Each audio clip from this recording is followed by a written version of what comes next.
आजच यूट्यूबवर हिंदुस्तान 24 तास न्यूज चॅनलला सबस्क्राईब करा आणि बेल आयकॉन दाबायला विसरू नका। खासगी बसेसच्या मालकावर प्राणघातक हल्ला, बेकायदा प्रवासी बस वाहतूक चालवणाऱ्यांची गुंडगिरी। कळंबोली पोलीस प्रादेशिक परिवहन अधिकारी, कळंबोली वाहतूक विभाग याला जबाबदार। कळंबोली सर्कलवरून पुण्यासह पश्चिम महाराष्ट्र, कोकण, गोवा, कर्नाटककडे प्रवास करणाऱ्यांची संख्या लाखांच्या घरात आहे। त्यामुळेच महाराष्ट्र शासनाच्या एसटी महामंडळाचे बस थांबे कळंबोली मॅकडोनाल्ड जवळ आहेत।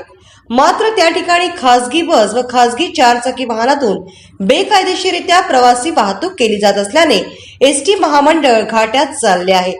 त्यातच या खासगी बेकायदेशीर वाहतूकदारांमध्ये प्रवास भाड्यावरून वारंवार वाद होऊन या ठिकाणी ट्रॅव्हल वॉर हे नित्यनेमाचे झाले आहे।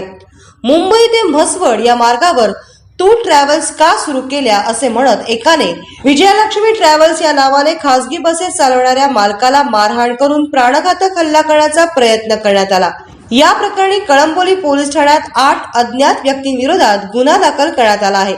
अनिकेत किसन सरगर, वय 24, राहणार कामोठे असे जखमी झालेल्या खासगी बस मालकाचे नाव आहे। त्याच्यावर कामोठे येथील रुग्णालयात उपचार सुरू आहेत। स्वतःच्या मालकीच्या अनिकेत सरगरकडे 15 खासगी बसेस आहेत।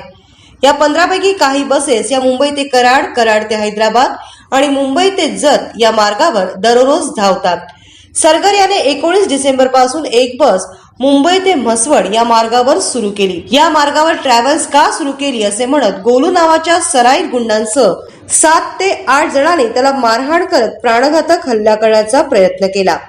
हल्लेखोरांच्या हातात हत्यार असल्याने सरगरने घटनास्थळावरून पळ काढत एका 3 मजली इमारतीमध्ये घुसून पोलिसांना याची माहिती दिली।